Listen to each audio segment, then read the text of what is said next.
This is an example of how the IR on this unit works at night.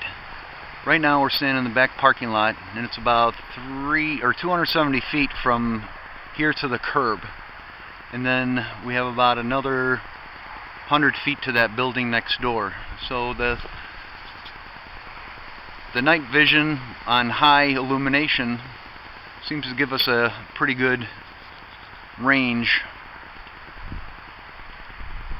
I don't have a place where I can go the whole 750 feet, but based on what I'm seeing here, I'm guessing that it would probably light up that far. Now we're going to do a little test to see if we can find Chris across the parking lot hiding out there somewhere. I see a little reflection there. I'm not sure if that's a person or not. I think I might see him there.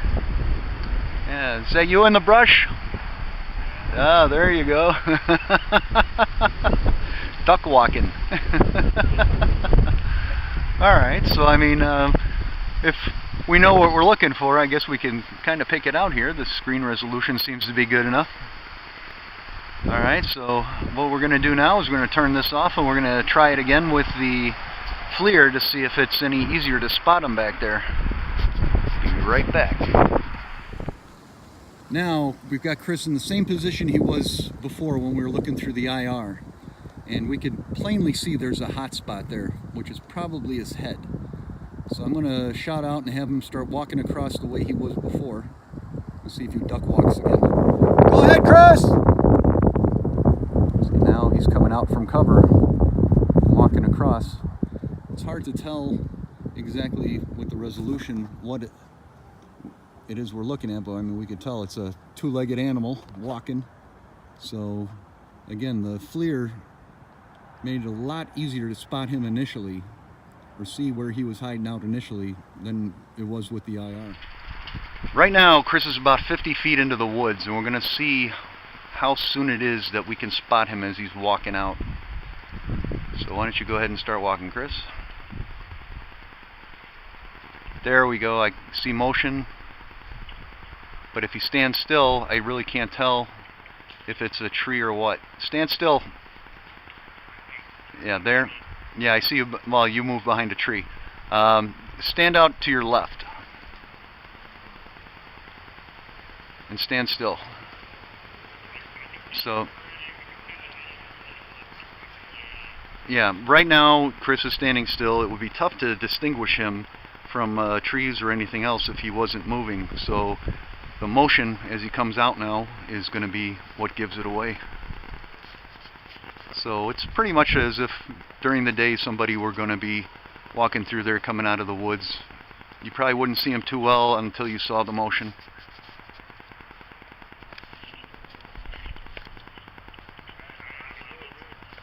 And he's out.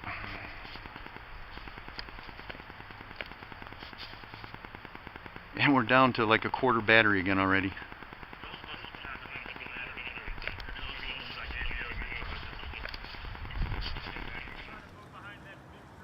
Alright, Chris is about in the same spot as he was before, and he's trying to conceal himself because the black spot for his body heat is showing up very obviously on the video here. So even though he's behind other brush, the black from his body heat is still showing through very well, and he's about the same 50 feet into the brush that he was before with the IR. So as a spotting device, I think this is definitely the superior of the two, if it's something you don't know what you're looking for. You coming out?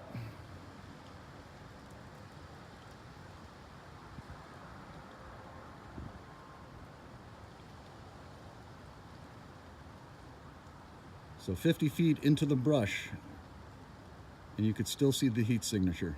That's very impressive. All right, that was interesting. We're back in from the cold here, and just wanted to kind of go over what each of us observed while we were out there. Chris, what was the one thing that you noticed?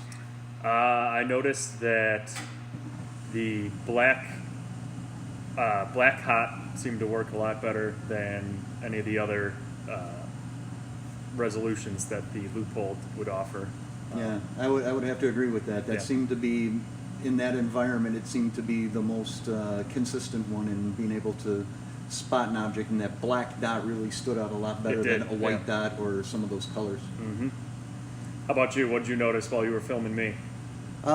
It was a lot easier to spot you using the FLIR unit than with the IR. When The I wasn't IR moving, when you weren't moving. Yeah. But no as soon motion. as the motion started and I could identify you, the resolution of the screen on the Bushnell was better, and I could see more clearly than I Okay. could with the other one. And editing just now, it seems like watching the Bushnell footage on the screen on the computer was a lot more clear than trying to look through the little eyepiece. Yes, absolutely. Yeah? Okay. Yes, one of the things is that because it's such a small screen in there and a limited resolution, you're not looking at the video in 1080p when it's happening out there. Right, right. So it was very easy to spot you once I had the motion, and then I could make out more clearly what it was I was looking at. I could make your features out more clearly. Yeah. But spotting you with the Leupold was much better, but I couldn't identify you if I had to. As in facial features, you couldn't. No, I could not point see out any. Chris in the woods. No, Gotcha. if it would have been a stranger or you or one of the other guys, there's no way I could have distinguished who you were from anybody else. Okay. You also mentioned something about the IR light that you saw. Yes. So deep in the woods, I could make the little red light out very prominently, versus anything else. When I was looking through the woods, I could see that red light for sure. So that was that would be a giveaway to somebody using the infrared. If I had you in my sights, you also Yes. had the ability to see that red Yes. light. For sure. Yeah. It stuck out. Excuse me. I think the other thing that we discussed a little bit was that if we were using an IR monocular and we were trying to spot people, and somebody else was using an IR monocular looking for us, say, that we would be able to pick up their light very prominently compared to using the Leupold where it's more stealth. Yes, I think so for sure. They're going to stand out. Okay. So that was an interesting experience. I wish we could have been able to get some better video, but it's really difficult to shoot video on that Leupold. Yeah. The video, as Chris said, was much more pronounced once we got it up on the screen, and as you guys will see it, if it's a tiny little speck on the screen, when you're out in the field, it's very difficult to discern what it is you're looking at. But as Chris got out of the woods and got closer, I could very clearly identify him, and I would know that it was Chris and not some stranger. Yeah. All right. All right. Well, we'll see if we can come up with some other tests, and we'll be back with some more. Sounds good. All right. Well, if you guys made it through the video this far and aren't falling asleep yet, I greatly appreciate your time. I hope you enjoyed it, and if you just give me a couple more minutes, I'd like to just do a brief wrap-up and touch on a couple points that I hadn't hit during the course of these videos. First, I wanted to do a test of running the IR and the FLIR through some rain, smoke, or fog, and unfortunately Mother Nature isn't cooperating on that tonight, and we'll see if we can maybe do a follow-up video and hit those items on another time. A couple things that really surprised me. I was surprised at how I had not seen on any other videos that the FLIR reflects the heat in your body heat off of glass. I have always seen videos where they showed FLIR shot at glass and it comes back as a plain black or white box, as if you were holding a piece of cardboard in front of you. I was absolutely surprised that we saw our own heat reflections in the glass. Another thing that I wanted to point out was that with the zoom features on these two units, the Leupold held its resolution, as fair as that was to start with, up to about a 2x zoom. Once you got above the 2x zoom, the quality of the picture deteriorated pretty rapidly, and it was very difficult to make anything out. It's a good unit for what it is, spotting objects that are hidden in brush or behind objects that are not in motion. It picks them up immediately, whereas the infrared makes it a little bit difficult to spot until you see that motion. Infrared is letting you see what you'd normally see in the daytime and just enhancing that for nighttime viewing. The motion is the key to infrared at night. Let's see, next item I wanted to discuss was the battery life. The Leupold is running on the same battery that we started with. Don't have a tremendous amount of time on that, so it sounds like the 10 hours of continuous runtime is a pretty reasonable estimate. The Bushnell, on the other hand, running on the 4AA standard Duracell batteries, we're getting about, I'd say about 15 minutes or so of use when that thing was on the high illumination mode and the dark. With it on daytime mode and the what do they call it, the ambient light mode, we're getting probably closer to a half hour to 45 minutes on a set of batteries.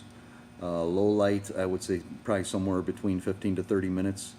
I definitely need to try those lithium ion batteries, AA's in there, and see if that improves the longevity of the batteries. I also wish that it had some kind of a port where you could put an external battery / charger or power pack on it. The size and weights of the units, again, as I've said, the Leupold, very lightweight, small, you could put it in your pocket and wouldn't even think about it. The Bushnell, a little bit bigger, but also a little bit heavier, but with the added features of the video, it could be very handy for a lot of other situations. Finally, I wanted to address the issue of the Bushnell with the video and picture transfer. In the video I stated that it used Bluetooth to do that. It actually uses Wi-Fi. So with all those things being said, I was very impressed, and there's a place for each one of these units. I'm glad I went with the intermediate models and got the capability of both. The Leupold may be a very good way of spotting an object, but if you're trying to identify that object and actually see who a person is, the Bushnell would be a good follow-up. And, you know, say you spot where the object is, you get out the Bushnell, zoom in, and really get a positive identification on what it is you're looking at. So with that said, I'd like to thank you again for your time. I wish everybody a good evening, and let me know if you have any questions, and I'll do my best to answer. So for the time being, this is Oliver with the U-Man channel, saying good night.